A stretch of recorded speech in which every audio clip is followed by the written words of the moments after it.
the Religious Studies Department of Mount St. Vincent University, with the sponsorship of the Sisters of Charity, is pleased to offer the 18th annual Elizabeth Seton Lecture Series, and to bring this time to the Mount an outstanding expert of personal and professional counseling to discuss with us spirituality and personal development.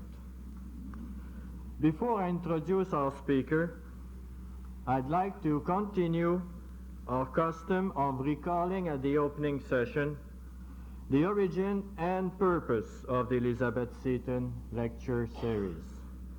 I would ask Sister Maria Sutherland, Superior of the Halifax Province of the Sisters of Charity, to do this for us. Sister Maria.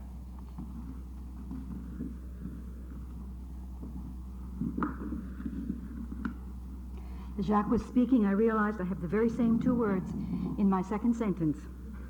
Good evening, and welcome to this year's Elizabeth Seton Lectures. And once more, it's my pleasure, on behalf of the Sisters of Charity who sponsor this program, to welcome you and review with you, here they are, the origin and purpose of these lectures. A special welcome to Evelyn Marcon, who's our guest speaker this evening. As many of you already well know, having attended many of these events in the past, the Elizabeth Seton Lectures were established in 1978, just 3 years after the canonization of Elizabeth Seton as a saint of the Catholic Church. The suggestion came from the sister faculty of Mount St. Vincent University, and it was seen as an opportunity for the Sisters of Charity to make an ongoing contribution to this university. The theme of the lectures was to be Christian presence in our world, past, present, and future.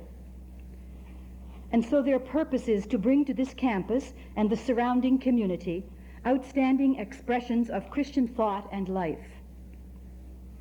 The Religious Studies program of the university plans the program and hosts the speaker, and I would like to once again thank them for their capable management.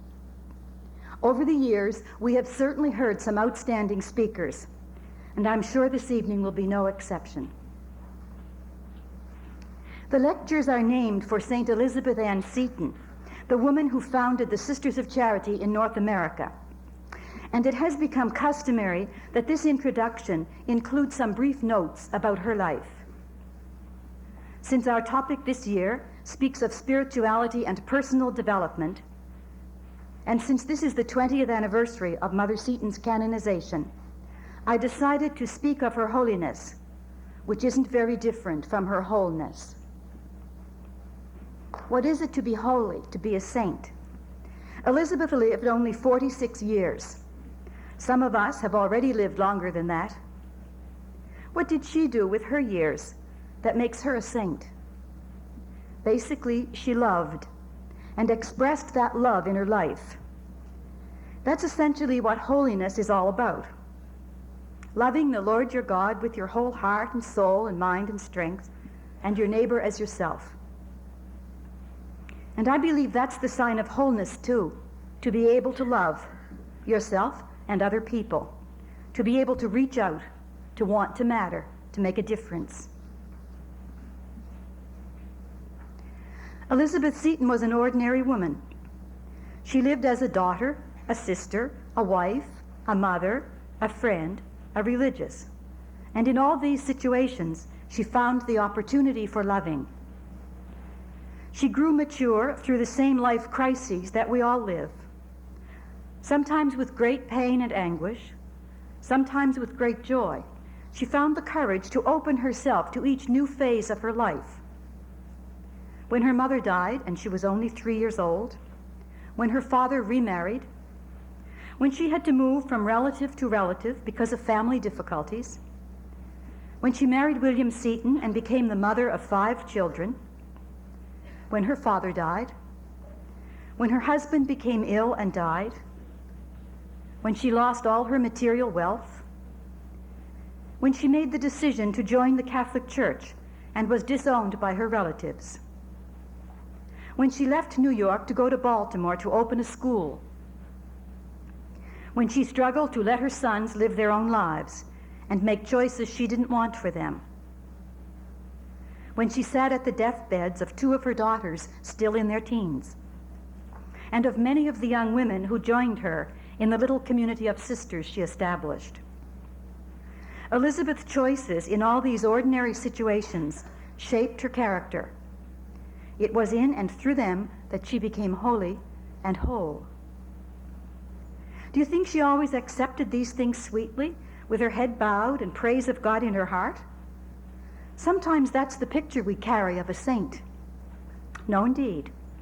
Her capacity for loving had to be stretched in wrestling with the places within her that rebelled at the pain, that were confused and overwhelmed by these events, where she lashed out at life, where she was angry and defensive when she couldn't meet all the needs of her children, or when she met with narrow-mindedness and prejudice. But her longing for God had been with her from childhood, and her trust in God's providential care was strengthened in life's challenges. I noticed that the title of one of tomorrow's talks is in part One Woman's Journey. Tonight I've just touched some of the highlights of another woman's journey. And if I've been a little longer than usual, I hope you'll forgive me. It was such a marvelous opportunity to make Mother Seton known to you on this occasion of the 20th anniversary of her canonization. And I hope you'll want to find out more about her. She's a woman who can speak to all of us. I've already expressed the appreciation of the Sisters of Charity to the Religious Studies Department here at Mount St. Vincent for their careful planning of these lectures. So let me end by once more welcoming you to tonight's presentation.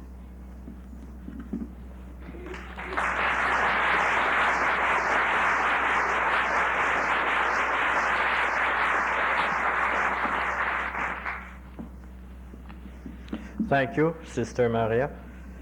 It is now my privilege to introduce tonight's topic and speaker. Our topic tonight is the creative interplay between spirituality and therapy. We are well aware of the tension that existed at one time between Catholic teaching and the practice of psychology and of psychiatry. What the Church feared was that in the name of health or personal growth, psychologists and psychiatrists might explain away God's grace and encourage their patients in a way of life that was, quote unquote, immoral. Psychology and psychiatry, it seemed to the Church at one time, relativized the traditional moral norms and the traditional ways to become holy. There is a strong history of suspicion against those sciences. The Second Council of Vatican changed this attitude. Today we have come to realize that there are many kinds of humanism.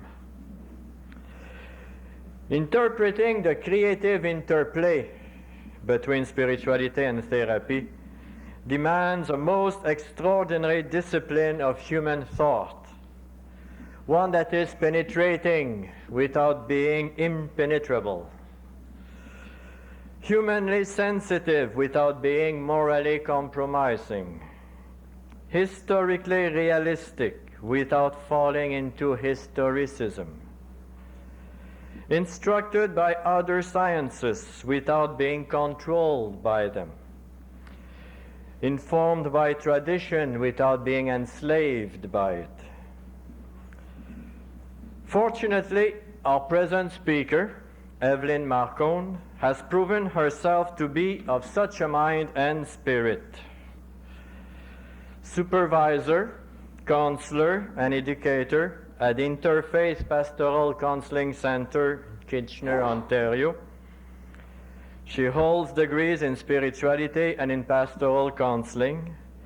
As a specialist in counseling, she is accredited as a teaching supervisor for the Canadian Association of Pastoral Education and as a clinical member and supervisor with the American Association of Marriage and Family Therapy.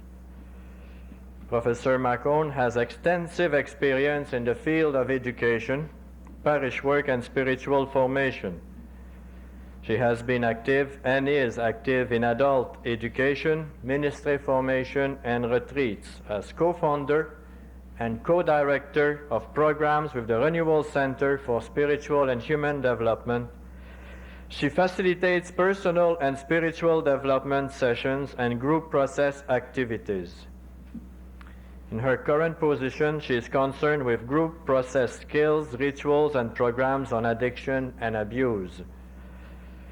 Ladies and gentlemen, I now invite Professor Evelyn M to speak to us of the creative interplay between spirituality and therapy.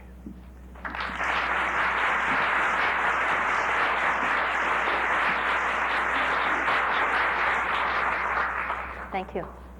Am I on? Yes? No?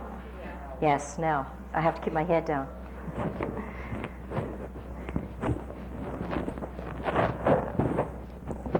Is that better?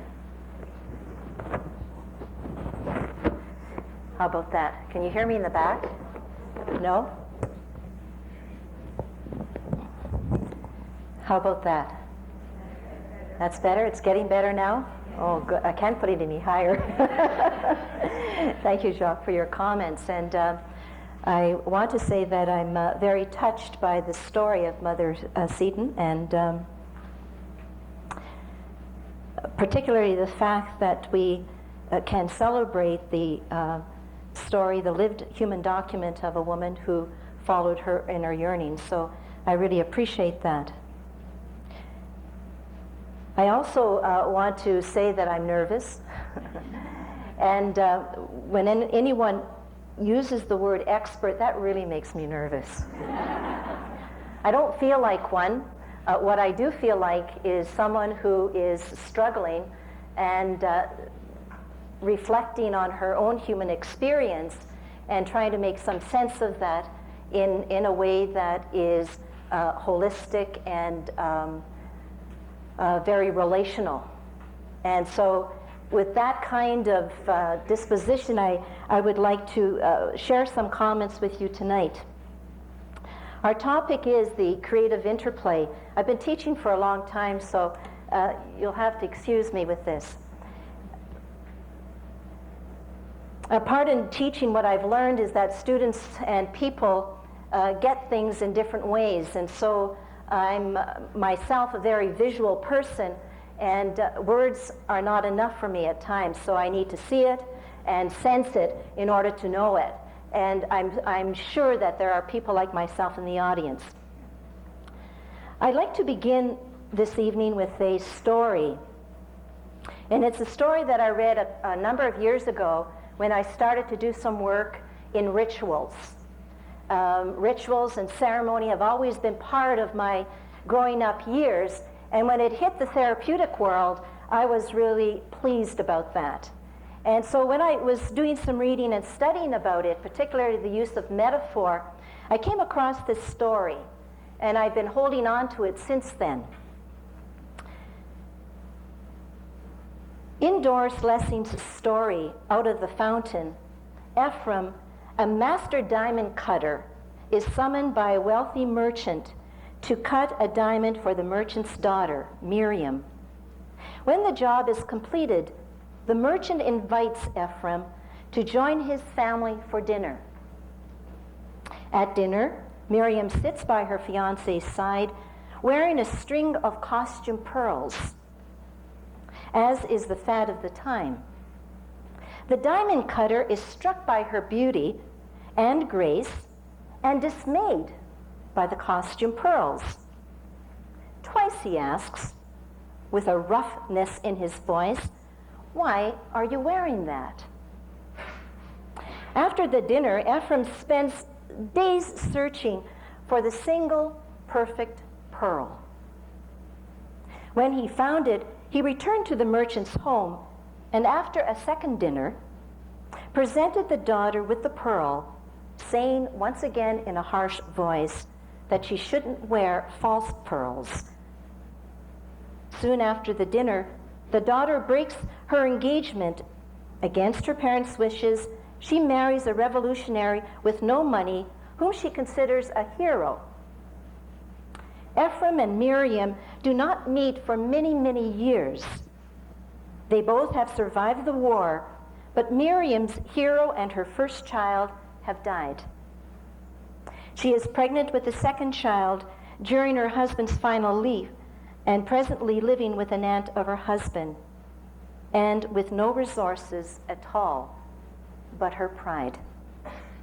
Many times she has been hungry, yet sewn in her slip, retained through all the misfortune, is the pearl. While I was preparing for this evening's session, I became aware more than one time that in some ways I feel like Miriam, that in the hem of my dress I carry a pearl. Perhaps not a pearl in terms of a precious jewel, but I carry a pearl of inner knowing, and I carry a pearl of lived experience. This evening, what I would like to invite you to do is to be conscious of the pearl that you carry. The years of lived experience and the many years of knowing. And that you perhaps will let interact what I have to say and share with what you know from your own experience. And maybe in that interaction, all of us will know something more. There were two contributing factors that helped to give birth to the idea that there was indeed a relationship between spirituality and therapy for me. One factor was my involvement in person-directed retreats, both as a directee and as a director. And the other was the experience of therapy, again as a client, myself, and as a therapist. The first focused my attention on the relationship between myself and God, and how that relationship affected my interaction with the world. It had to do with what was called soul territory, and was considered at one time sacred territory.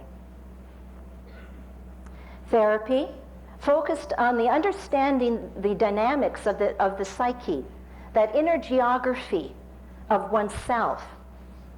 It had to do with psychological and emotional territory, which was then referred to as secular territory. And so initially when I was introduced to this, I had two pieces: soul territory, sacred; psychological, therapy, secular. The division was there, externally. Later, the evolution of thought and experience brought a great paradigm shift for me, which focused on the inner and outer world, to an understanding that the spiritual world and the psychological world had a lot in common, and to an awareness that we are not solely creatures living on this earth, but indeed we are in and of this earth. I want to spend this evening exploring some of these ideas. I want to admit right at the outset that my reflections are limited.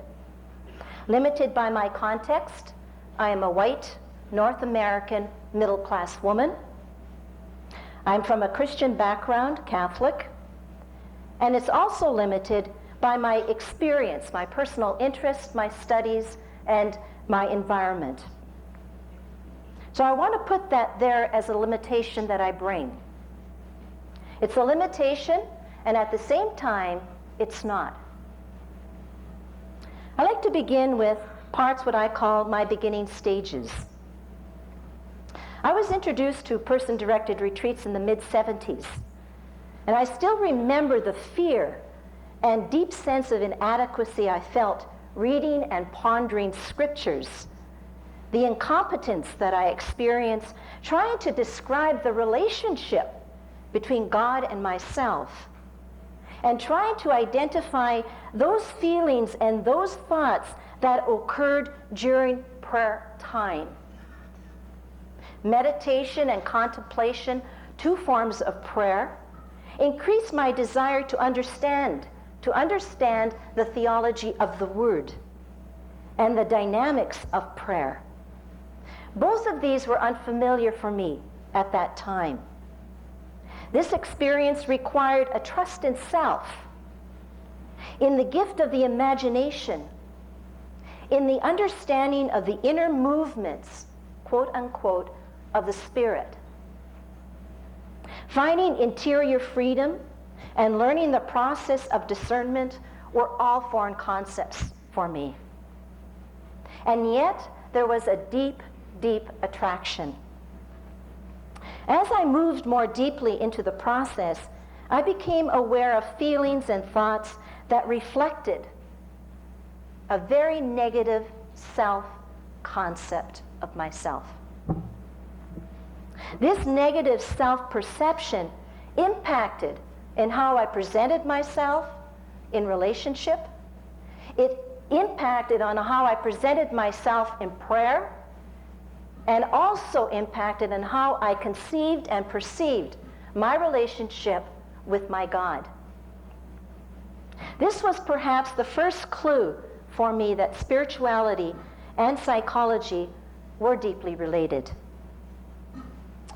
Courses in Jungian psychology as well as therapy began another process which familiarized me with the psyche. The inner world of the psyche had its own terrain. Maps such as this started to help me get a handle on what was happening in life. And it, to me, is a very important piece. When people would talk about this inner world in here, it was like a vague, vague sense for me. What do they mean by this inner world? And yet I was to be able to identify movements that was going on in here. And I remember an old sister, a Dominican that I had, who was, it was an inner child workshop. And actually this is her graph. It's Gretchen Burke's graph from Minneapolis. And what really impressed me here is that it sort of helped me to understand the complexity of my inner world. And so she used words of persona, ego. And for once I started to differentiate. How I present myself in the world is one image of Evelyn. And I could do that really well. I mean, I learned that very young, to present a very good position out here. My parents were from Italy. They were first generation here in Canada. They knew what it meant to be called DPs. They didn't want me to become that and suffer that. So you dress well. I even notice I dress well. You present yourself externally well. So the persona was really well defined for me. What I didn't know as well was the I, that I can hold me, that I can hold and have a self-perception of Evelyn that was true for me. What I didn't know was that inside of me, in this level of unconsciousness, as Jung would call it, there are parts of me wanting to tell me something about myself that I needed to know. Whether it was the shadow or the animus, they wanted to tell me something. And you'll have to come tomorrow for that piece. No. But true to Jung and true, I think, to spirituality is the deep sense of coming to oneself. Gretchen Berg indicated this at the center. She said the journey that Jung was talking about was like the yin and yang. It was to bring the set of opposites into some sense of wholeness, not in opposition, and if they are, to move with that creative tension so that we can learn what that tension is telling us about ourselves. So that particular map had a real important piece for me. In addition to this, I also started to read books on spirituality. And the stories of some of the classic spiritual writers were added to my repertoire. These human documents, and I think that's what they are, Mother Seton, any of these people that we read about, they are human documents for us. Documents like a book that say, this is one way. This is how I did it. Not necessarily that we emulate them as much as we look at them and say, in part, well, if they can do it their way, I can do it too. What is hindering me from walking out and risking who I am and letting that evolve within me? When I read these human documents, what I noticed is that they started to define spirituality in certain ways. And I think these terms started to make more sense to me. They define spirituality in terms of self-knowledge, as an attentiveness to the interior life, as a journey toward ongoing transformation, and about social change. As I read lives of Theresa Vavila, Ignatius of Loyola, John of the Cross, Julian of Norwich, etc., I recognized that each of them valued a certain sense of connection, a certain sense of meaning, and a certain sense of wholeness. And I'd like to give you one example of one of my favorite persons, and that's of Theresa Vavila. Theresa Vavila would express values of connection, meaning, and wholeness in terms of self-understanding. Advising her students, she wrote, "This path of self-knowledge must never be abandoned, nor is there on this journey as soul so much a giant that it is no need to return often," and listen to this, to the stage of being an infant and a suckling. How many times have we as adults needed to return to that stage of dependency, to be taken care of again in order to find pieces of ourselves that have been lost? This path of prayer and self-knowledge, she wrote, is the very bread which all palates must be fed, no matter how delicate they may be. Her writings abounded in imagery and strong metaphors which held depth of meaning.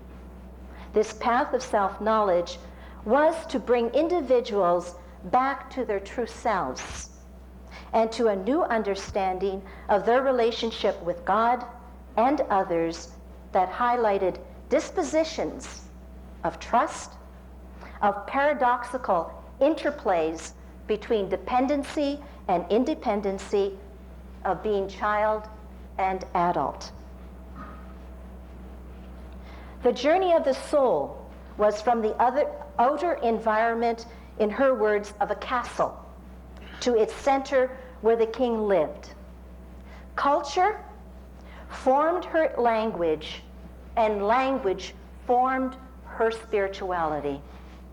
She described her own prayer experiences as a series of transformations culminating in a spiritual union with her God.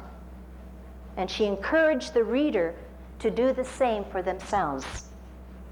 This interior castle became a classic image in Christian mystical tradition and in Spanish literature. Self-knowledge led Theresa to personal conversion, a change of heart that affected her relationship with God, church, and the Carmelite order. Her prayer was characterized by its relational and mystical quality, and her behavior by its relational and apostolic quality. There was a congruency with what she believed, what she deeply felt and yearned for, and how the 16th century Spanish Carmelite nun acted. And for me, congruency is a vital, important element. What you see is what you get. The congruency within and out. And I think many of you know when you meet people that aren't, you say, well, geez, where are they?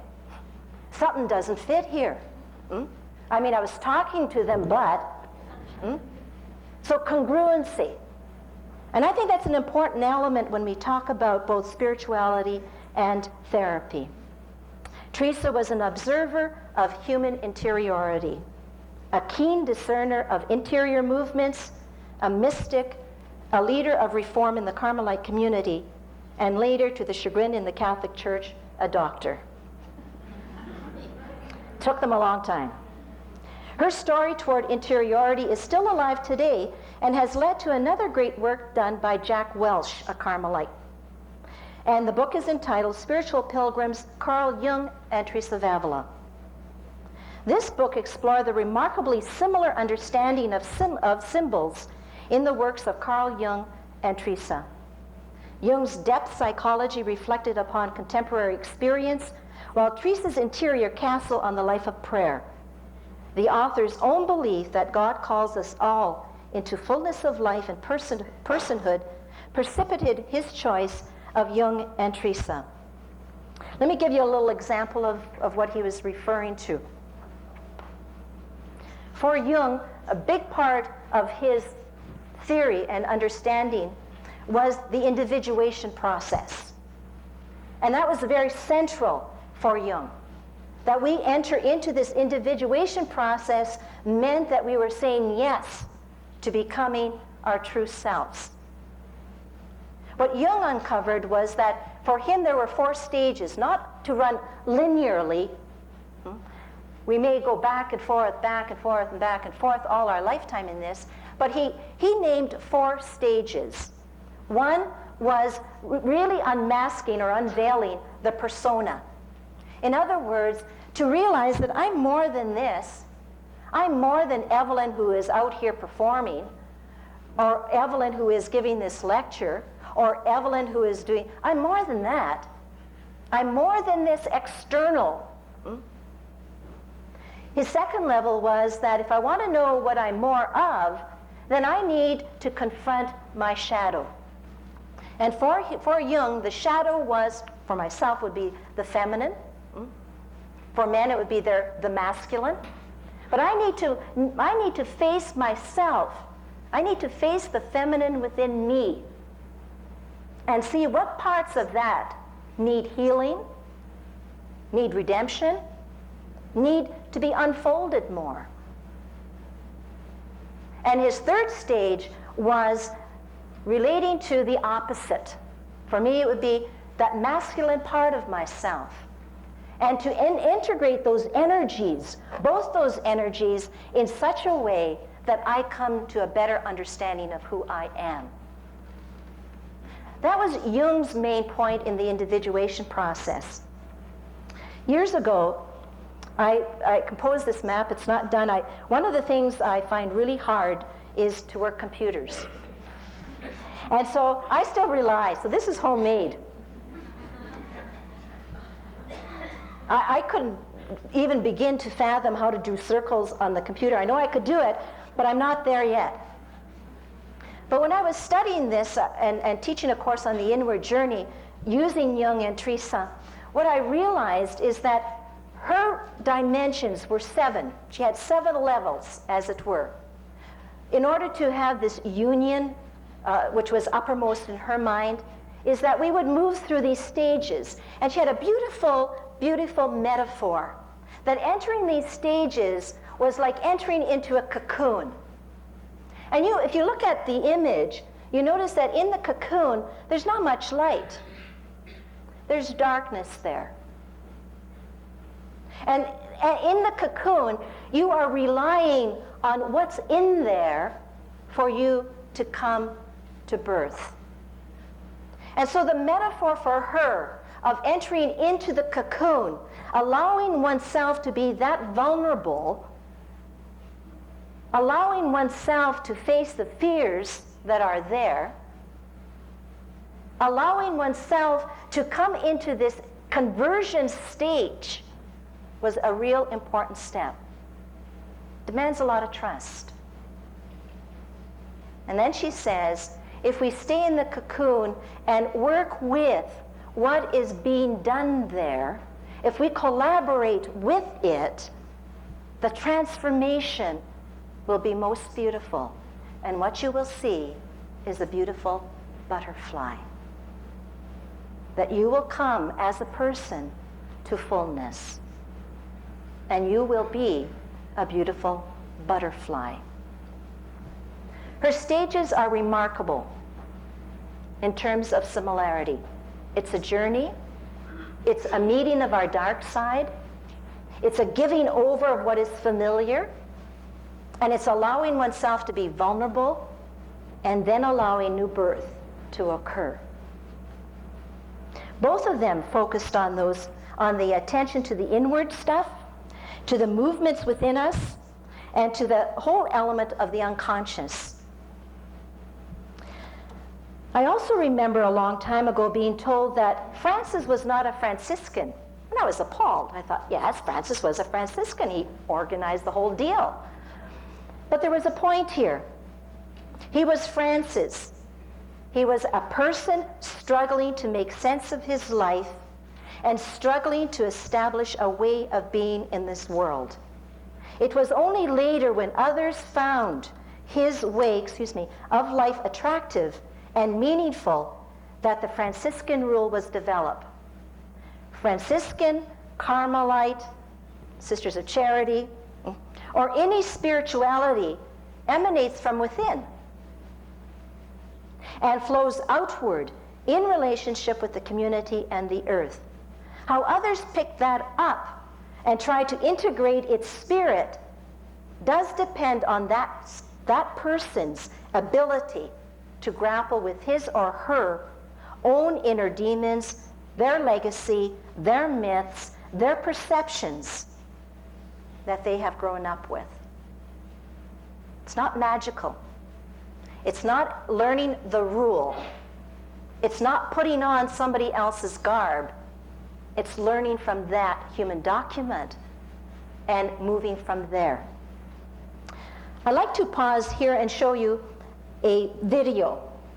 And I think this kind of brings this down to another level, maybe on the earth a little bit more. The movie is called Hannah and Her Sisters, and maybe some of you have seen this. And in order to shorten it, I videotaped one section, so I'm going to have to change because we don't have time to view the whole movie tonight. I would ask you to do it, though, because you'd learn a lot in this one. And I'd just like to show two short segments of Woody Allen, who is Mickey in this. And Mickey is always been plagued with being sick with something. And when you observe the other parts of it, you notice his father was the same thing, always sick with something. Go to the doctor would say, there's nothing wrong with you. This time he goes to the doctor, and the doctor says, oh, gee, maybe there's something wrong with you. Let the rest pick up from here. Now, hope this all goes well. If I'm doing something wrong, you could help me, right? Okay. So I should put this on first.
experience, rituals, and symbols, which are inseparable from human community and history, I think that spirituality needs to include every dimension of human life.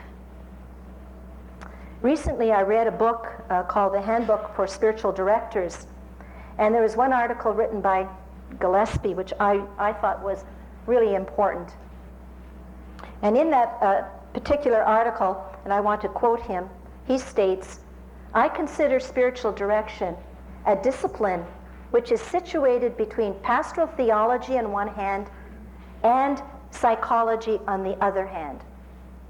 And he goes on to say, "Spiritual direction as a discipline reflects our theological understanding of God and our psychological knowledge of the human person.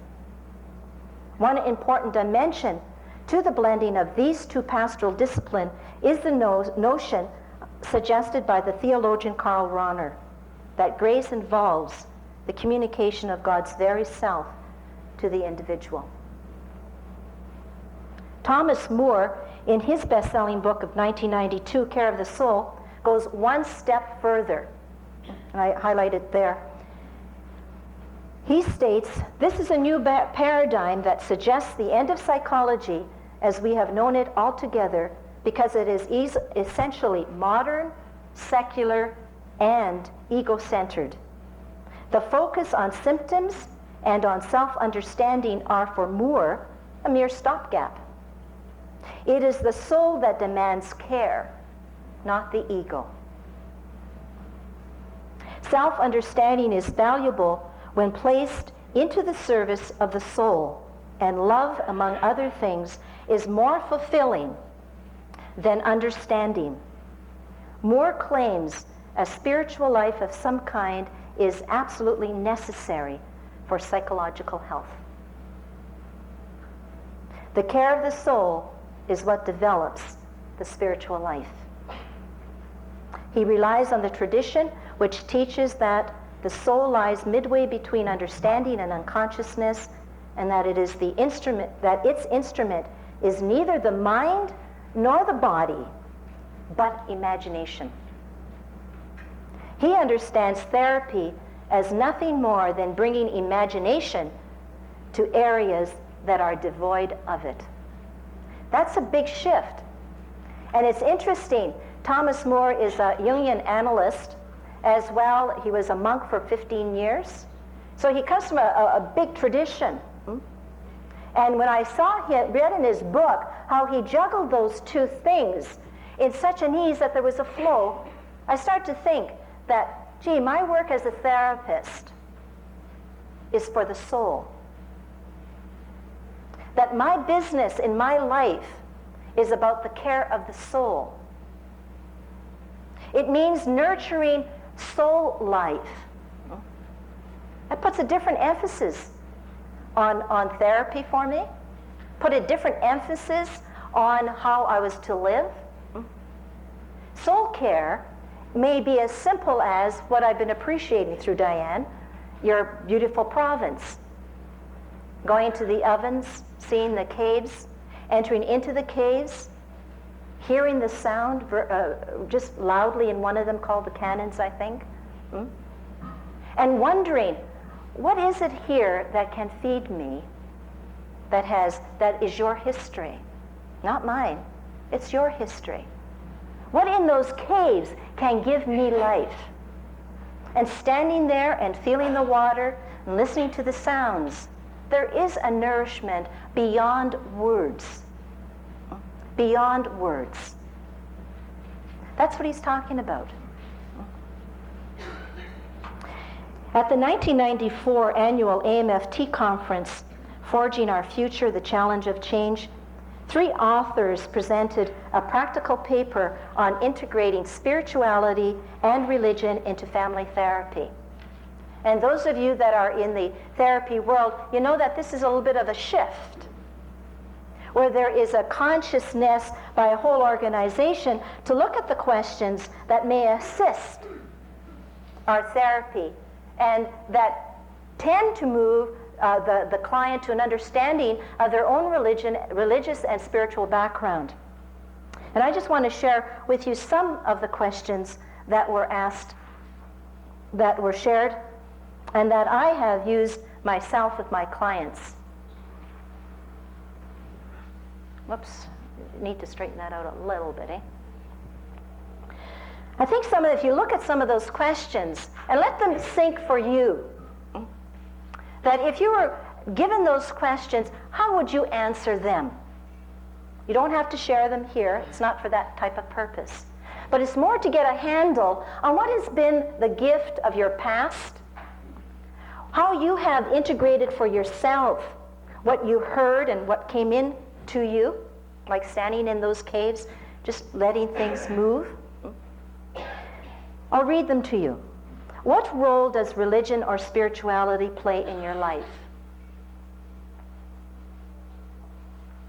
Do you see it as a resource? In what ways?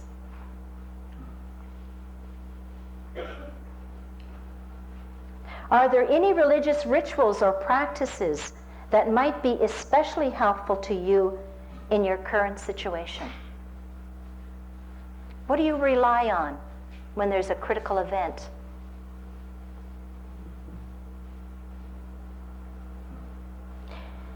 Has your religion ever been a hindrance? Did your family have any history of cutoffs from religious organizations? Were there any significant events in the life of your family's religious institution that had an impact on your family? When I read that over, it brought me back to my growing up years. And it's strange, but when I was in a car accident a number of years ago, and I was finding myself swimming around on the icy road, my first immediate reaction was, God, I'm coming, and for everything else, I'm sorry. It was just like I saw myself swimming around and I thought, I don't have any control over this car. And that was what I learned. I also remember when I had to make some critical decisions about my life stance and how I was going to live out the rest of my life. After being in one kind of lifestyle for 30 years, I know I went back and I relied on some very fundamental principles, some very fundamental beliefs that I was taught as a little child.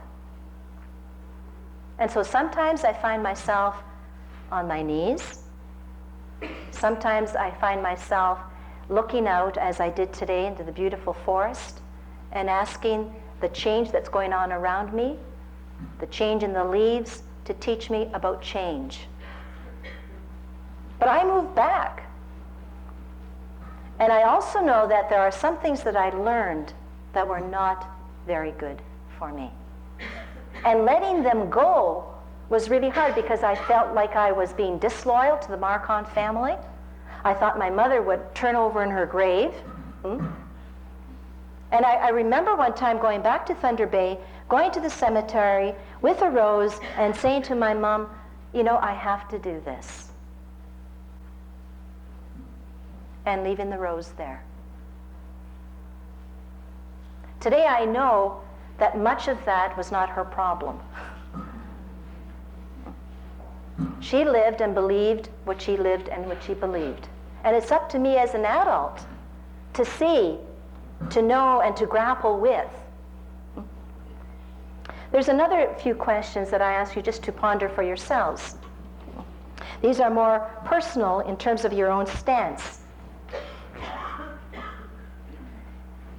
At your age, where you are now, is religion important to you? And how? Do you consider yourself a spiritual person? It's amazing when I ask that question in the therapy room, some of them will say, no, I pursued a little bit more. And what they hear in that is that they have to be really good. I said, no, I didn't ask you about good and bad, but do you consider yourself a spiritual person? And we kind of tease that out and work around it a little bit more, and you know, they are really spiritual, but they don't know how to hold on to that. That really saddens me. And I'm thinking of one particular woman. She's raised five sons. I mean, you have to be spiritual to do that. Beautiful sons. One of them is blind. And she reads to him. He's at university. She goes home at night and she reads to him. Well, yes, you are. You think I'm spiritual? Yes, you are.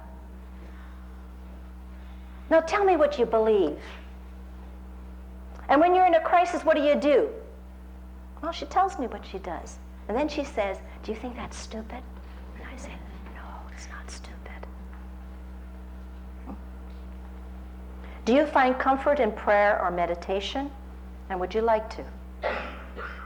Are there conflicts in your family about religion or spiritual beliefs or practices? And do you feel conflicted within yourselves? That's an important one sometimes when I have couples that they are of two different faiths, two different cultures. And it's amazing. They come in and they say, love will conquer everything. And this year when I said, okay, now you're planning your wedding, how are you going to go about doing that? How will you go about in the Islamic and Baptist? That was the combination. How will you go about this? And how will you talk to your parents? Because he was the firstborn son. And then when we talked more and more, and that was part of their history. For 5 years they've been trying to get married. And they couldn't. They didn't know how to deal with that. Oh yes, we can just go and elope. And that was fine for 1 week. And then he'd come in and he'd say, well, you know, I really can't elope. Well, let's do this. And then she'd come in and say, well, you know, I really can't. My parents will, you know, kill me if I do that. So the confliction, the conflicted parts, how do we get conflicted in when what we believe is different from somebody else? In my sense, if we move that far enough, we will find a common element in which it is possible to deal with the diversity, and where the diversity is not as great as we think it is. When Diane was bringing me around, I was struck, really struck, by the amount of diversity in Nova Scotia. I couldn't believe it, and I said that. I said, you know, there's so much diversity here. What holds it together? What holds it together? And you probably could tell me more than anyone else what holds the province together. Pardon? What did you say? Oh, no.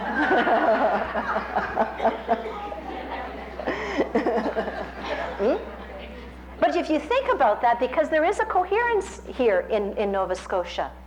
You're not fragmented. And I've been almost from one end to the other end. She's a very good tour guide. Very good tour guide. But I'd like you to think about that. Because conflict over diversity sometimes has its own false assumptions. And it comes from a history of thinking we have to be this or that. Black or white. And I think more recently, I even hate to bring it up, but it's coming to my mind, so I will bring it up. The O.J. Simpson trial really indicated that, didn't it? It wasn't a question. What the question was not about the murder. And I think we need to grapple with what differences are and our need to make one better than the other. I want to do a quick review, and this here, I have to say, is I feel I'm just beginning in this area. And the area that I just want to give a few moments to is the area of eco-spirituality, eco-psychology, and eco-theology. If you notice what has happened over the years, and I think both in therapy, and this is a neat place here, but in the early 80s, there was a session by Matthew Fox that I attended in Toronto, Matthew Fox and Brian Swim. And it's the first time I heard a physicist and a theologian talk in the same room and collaborate. And both of them were talking about a creation-centered spirituality. Matthew Fox, in his usual way, challenged dualism, challenged the teaching of Augustine. Brian Swim opened up the whole interdependence. I felt like when he was talking, I felt like this small. I couldn't even see myself. Talk about the stars, about the universe, about the earth. And all of a sudden it kind of put me in perspective. That I am, yes, I am bigger than some things and so on and so forth. But you know, in some ways, I'm really small. And when they talked about this term, interdependency, the interdependency among mankind, the interdependency of mankind, of humankind rather, with the world, that set me different, on a different stage of thinking. Last year I had the privilege of meeting Ursula Franklin, a nuclear physicist, teaches outside of Toronto. Rosemary Ruther, standing up, two giants for me. And one story I take from that, and this is the cost of sometimes of seeing things and being on the edge and of really living by your heart and following the inner movements of the Spirit. But Ursula talked about early on in life when she said no to nuclear research. She said it costed her position at the university. She lost tenure. And she said, I got a lot of applause, a lot of pats in the back, but no one asked me if I needed financial aid. That struck. And today she is doing what she needs to do in the area of eco-spirituality, of looking at life, of our earth and what our earth is saying to us. I think what they have given me, and if I don't know how else to say it, so I'm just going to read it. I think I'm grateful for these women and men who have broken through what I called a very established dominant discourse of our world to provide us with a different lens. This lens sees both women and men in less oppressive manner, a lens that helps us to deconstruct unjust social structures and norms, and to begin to reconstruct an alternative story that is healing and restorative of human dignity and of the earth. I think that if I think I need to just maybe skip back down to this piece here. That I think what eco-spirituality is giving to us and eco-psychology is giving to us is the fact that both of them are turning our attention to the earth. And I want to read from one particular author because it is still staying with me, and I don't trust myself sufficient in this yet. But in the book Eco-Psychology itself, there are a number of articles. It's a 1995 publication, and I just got my hands on it about a month before I came here, and so this is all really new. But I feel obligated still to say there is this other area that's bringing psychology and spirituality together. Eco-psychology is the name most often used for this emerging synthesis of the psychological and the ecological. Several other terms have been suggested: psychoecology, ecotherapy, global therapy, green therapy, earth-centered therapy, and so on and so on. Eco-psychology concerns itself with the foundation of human nature and behavior, that at its deepest level, the psyche remains sympathetically bonded to the earth that has mothered us into existence. Eco-psychology suggests that we can read our transactions with the natural environment, the way we use or abuse the planet, as projections of unconscious needs and desires in much the same way as we can read dreams and hallucinations to learn about our deepest motivations, fears, hatreds. In fact, our wishful, willful imprint upon the natural environment may reveal our collective state of soul more tellingly than the dreams we wake up and try to shake off. they have one last comment here.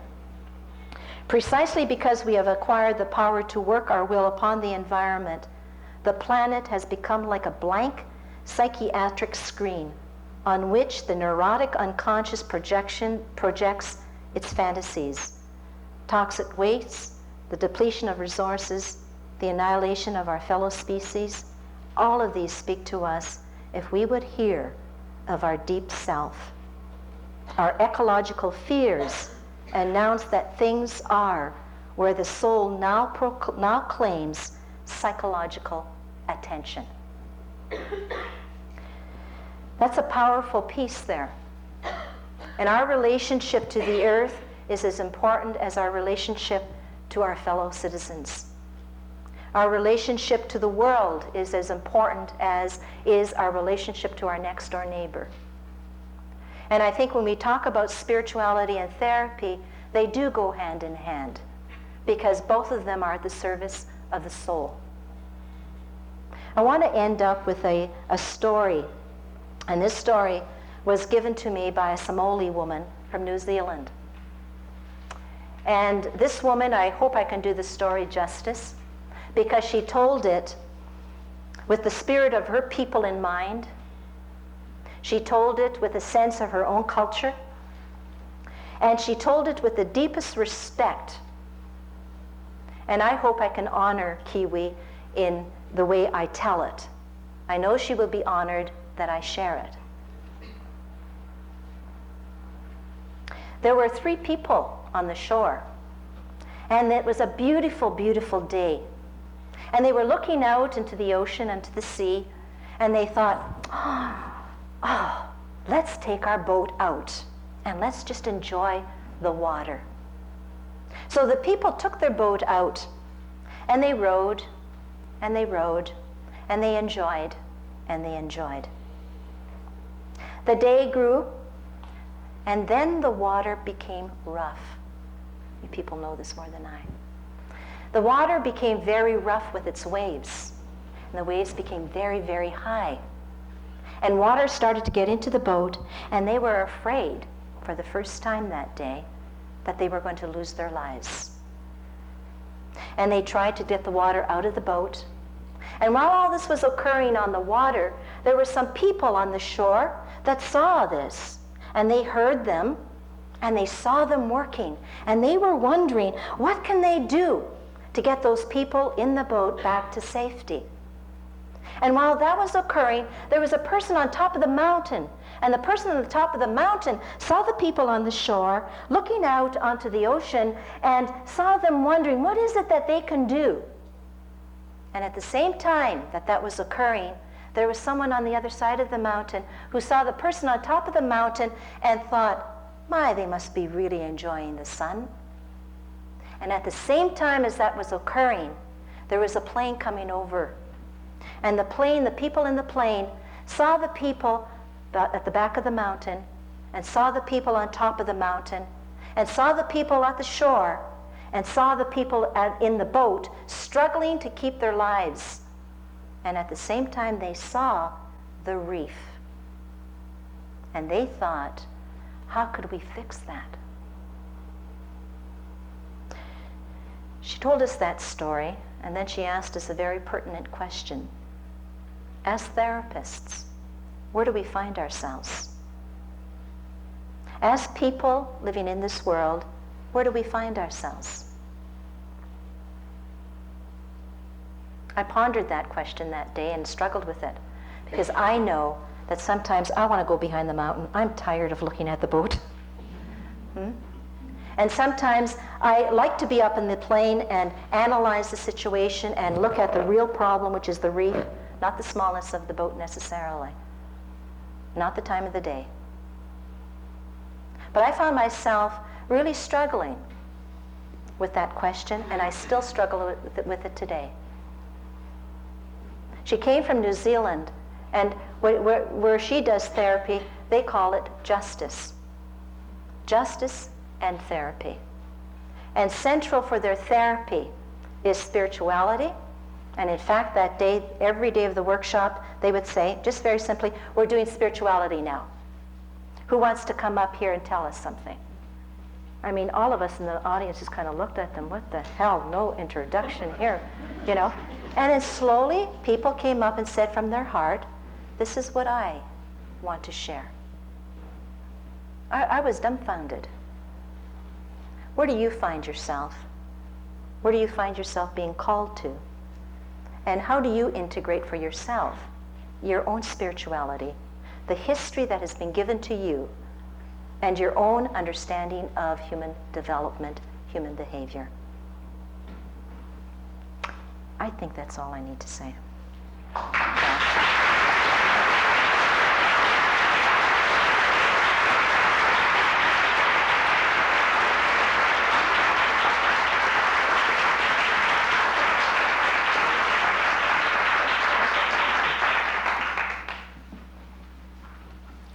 Professor Malcolm, I kindly accepted to carry on the dialogue for a few more minutes and to discuss any question you would like to bring to her attention.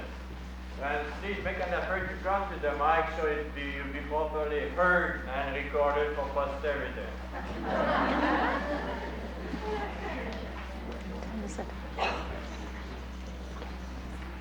Yeah, it might be too late, I don't know. Pardon? I don't know if I was too long. No. Okay. Yeah, give time for Sure. the speech to take place.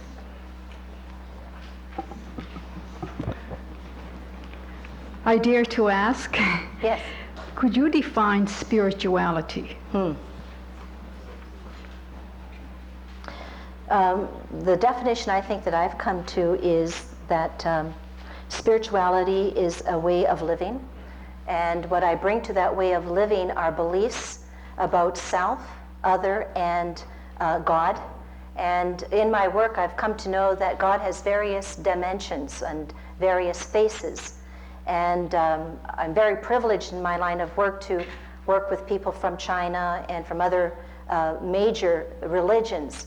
So I think the way I would say it that broadly, it's a journey towards wholeness.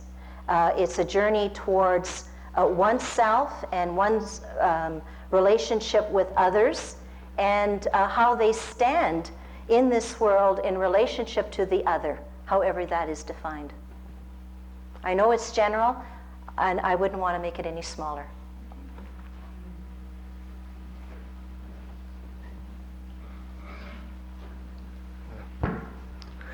How do you, in your counseling work, deal with the conflicts between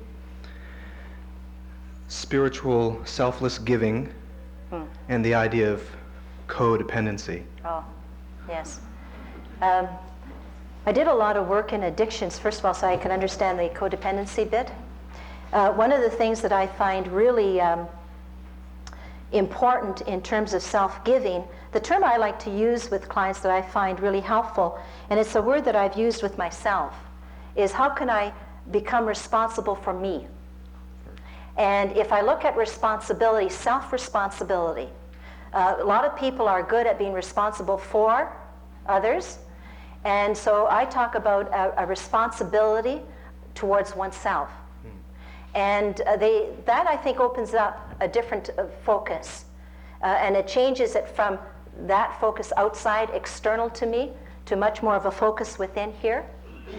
What is really hard still, though, is that people, particularly in the area of codependency, or where you are really stuck or fused or symbiotic, whatever term you want to use, that there's no separation. Sometimes I do a simple exercise. I give one a rope, just an ordinary piece of rope, sometimes an ordinary piece of wool if they take my ropes with them. And I say to them, I'd like you to use the rope or the wool to indicate to me your own emotional and physical space that you require where you feel comfortable. And some will make a huge, huge, huge space.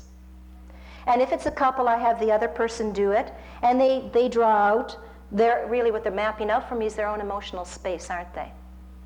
And once they've done that, I ask a couple of questions. One, how does it feel? I want you to walk around in that space knowing that that is what you need.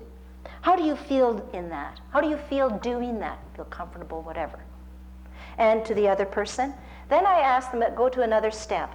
I'd like you to look at your partner, and if they don't have a partner and I'm the one there, I'm the one that they're going to work this out with.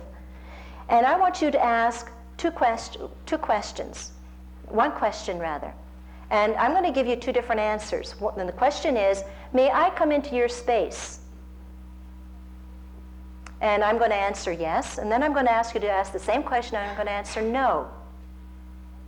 It's amazing what happens to them as they start leaving what they've defined, and they start moving. Some of them have no regard to how close. They'll like face me right in the face. And I say, no, it's too close. That's one thing. That gives them a sense of boundaries, which I think are really important in terms of what you're asking. Their ability to hear, yes, you may come into my space, or no, you may not come into my space, is very crucial. Hearing no, they fall apart and become very insecure, you know, you need to work something else out. How they understand and how they come to learn how close is close and what's enough. So I guess what I want to say in terms of responsibility, sometimes you need to reframe it to use another term in terms of codependency. Sometimes you need to be visual and indicate that and show that to them, and that's why that's spatial material.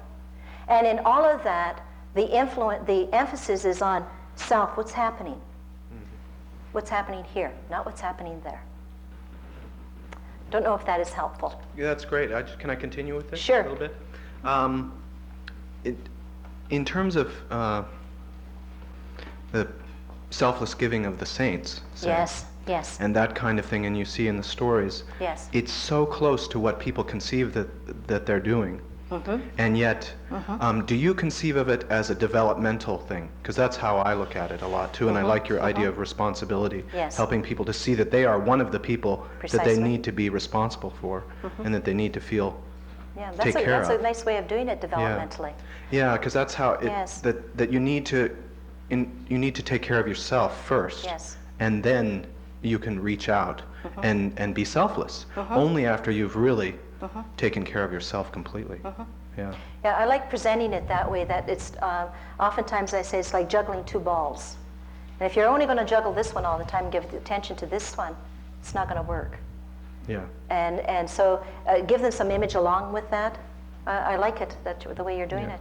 Yeah. It's a nice piece. But I wonder, in terms of history, does that pan out in terms of the saints? Because sometimes it seems when you really look at the great spiritual people of the past, Well, I like they were confused and they were just giving and giving and giving. Yes. So, yes. I mean, there's always some conflict in my mind about that. Yeah. Well, it depends on what we want to be a martyr, under what conditions we want to martyr ourselves. Yeah. And I guess key for that is choices.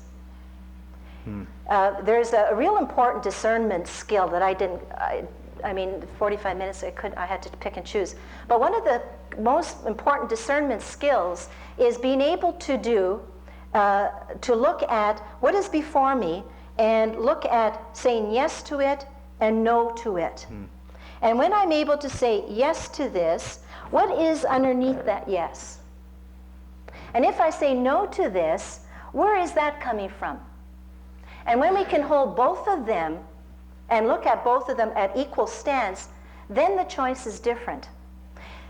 The lack of freedom comes when I only can give one answer. Yeah. Okay? Compulsively. Precisely. Yeah. Or in therapeutic terms is when I don't have a choice. Right. And then the part of the therapist's journey is with the client is to open up options to them. Right. And when they have options, then they can make choices. That's great. Thank you Okay. for the discussion. Yeah, thank you.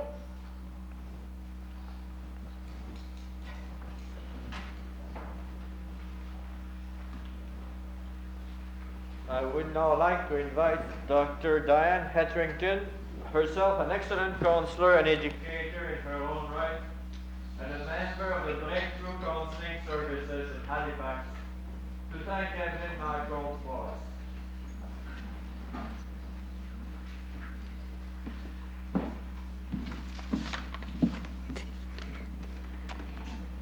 Evelyn, thank you.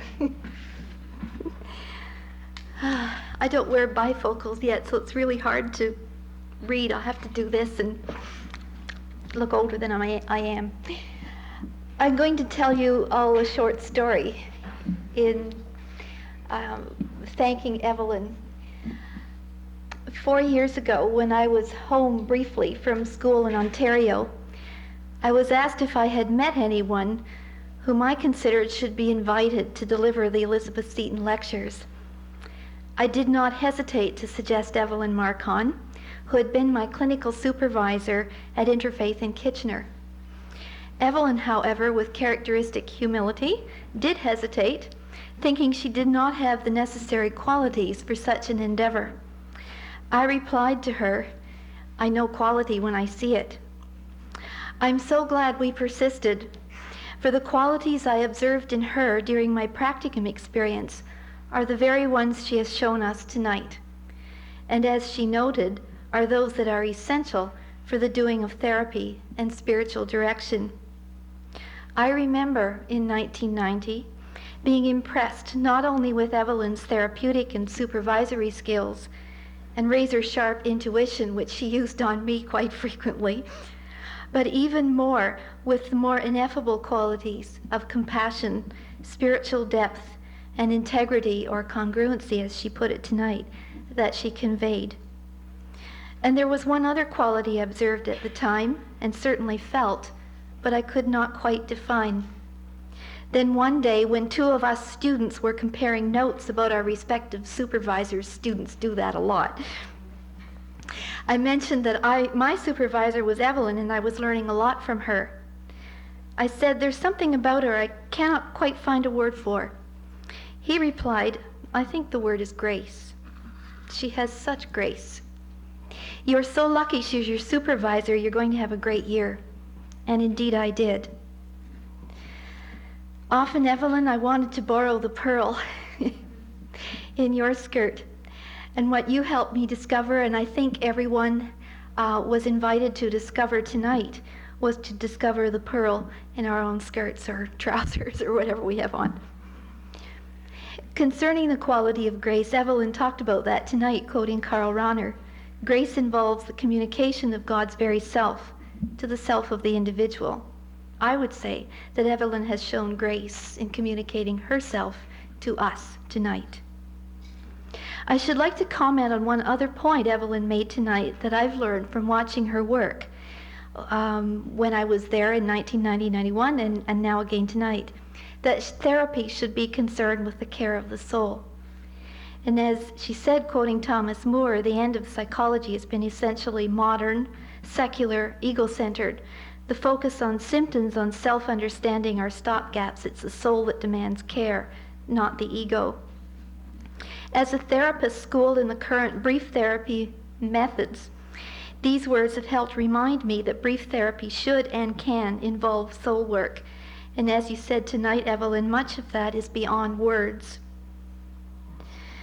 I was struck by those of us who are trained in the narrative method of therapy and what you say about deconstructing old stories to construct a newer healing one. I think all of us as therapists would do well to begin with the care of our own souls as a place to begin asking the questions that you put on the overhead tonight. I often don't feel that unless I take care of my own soul, there is nothing behind the asking of the questions, and that's so important.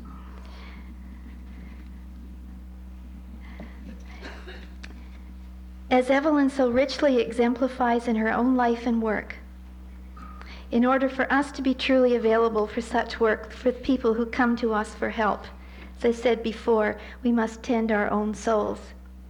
I think it was pretty evident tonight that Evelyn pays close attention to her own soul. It certainly shows. Evelyn, knowing you for the last 5 years has been a gift to me, both professionally and personally. Tonight you have shared your gifts with all of us. Again, I'm so glad we persisted for the last 4 years and that you decided to come. We will all go away tonight a little wiser, a little more mindful of our mandate to care for the soul and to risk knowing where we are with reference to that boat on the reef. Thank you for your message, your work, and your friendship.